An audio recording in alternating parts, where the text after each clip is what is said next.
नमस्कार, 99 न्यूज के इस खास खबर में आपका स्वागत है। मैं हूं आपके साथ सोमनाथ तिवारी।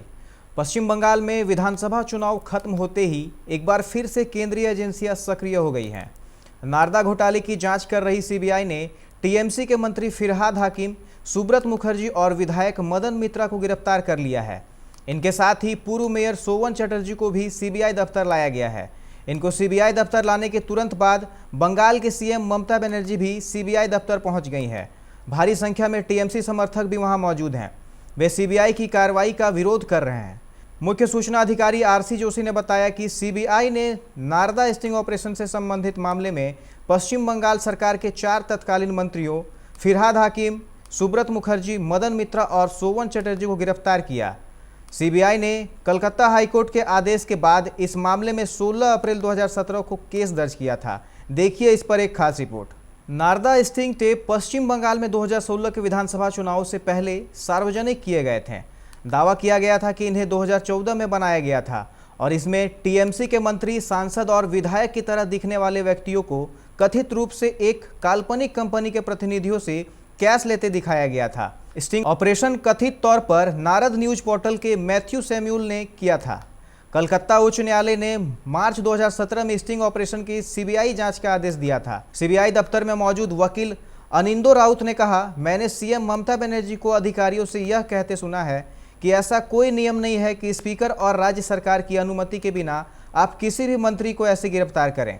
अगर आप मेरे अधिकारियों को गिरफ्तार करते हैं तो आपको मुझे भी गिरफ्तार करना होगा। नारद स्टिंग घोटाले से जुड़े इस मामले में राज्यपाल ने संविधान के 163 और 164 आर्टिकल के तहत अधिकार का प्रयोग करते हुए सीबीआई को केस चलाने की अनुमति पिछले हफ्ते ही दी थी। सीबीआई के अनुरोध पर राज्यपाल ने फिरहाद हकीम, सुब्रत मुखर्जी, मदन मित्रा और सोवन चटर्जी के खिलाफ मामला चलाने की मंजूरी दी है। ये सभी उस समय मंत्री थे जब कथित नारद स्टिंग टेप सामने आया था। राजभवन के ओएसडी ने एक बयान में इस बात की जानकारी दी। बयान में कहा गया कि 4 नेताओं के खिलाफ अभियोजन की मंजूरी धनखड़ ने तब दी जब सीबीआई ने एक अनुरोध किया और मामले से संबंधित सभी दस्तावेज मुहैया कराएं। ये चारों नेता 2014 में ममता बनर्जी कैबिनेट में मंत्री थे जब टेप कथित तौर पर बनाए गए थे। हाल ही में हुए विधानसभा चुनाव में हकीम, मुखर्जी और मित्रा तृणमूल कांग्रेस के फिर से विधायक चुने गए हैं, जबकि बीजेपी में शामिल होने के लिए टीएमसी छोड़ चुके चटर्जी ने दोनों पार्टियों के साथ संबंध तोड़ लिए हैं। अब आपको बताते हैं कि क्या है आर्टिकल 163, 164।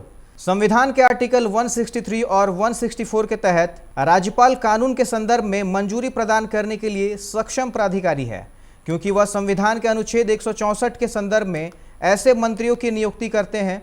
163 के तहत कुछ विषयों में राज्यपाल के विवेकानुसार किया गया कार्य ही अंतिम होगा और उस पर प्रश्न नहीं उठेगा। हाल में ही संपन्न हुए विधानसभा चुनाव में टीएमसी ने भाजपा को पराजित कर सत्ता हासिल की थी। चुनाव के दौरान भाजपा और टीएमसी के बीच तल्खी जग जाहिर है।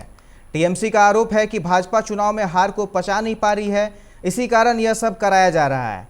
टीएमसी का यह भी आरोप है कि भाजपा राज्य में अराजकता फैलाने का काम कर रही है। विधानसभा चुनाव में हार से बौखलाई भाजपा राष्ट्रपति शासन के सहारे राज्य में सत्ता पर काबिज होना चाहती है। अब देखना दिलचस्प होगा कि ऊंट किस करवट बैठता है। 99 न्यूज के लिए कोलकाता से संजय यादव की रिपोर्ट। अभी के इस खास खबर में फिलहाल इतना ही। तमाम खबरों के लिए आप देखते रहे 99 न्यूज। नमस्कार।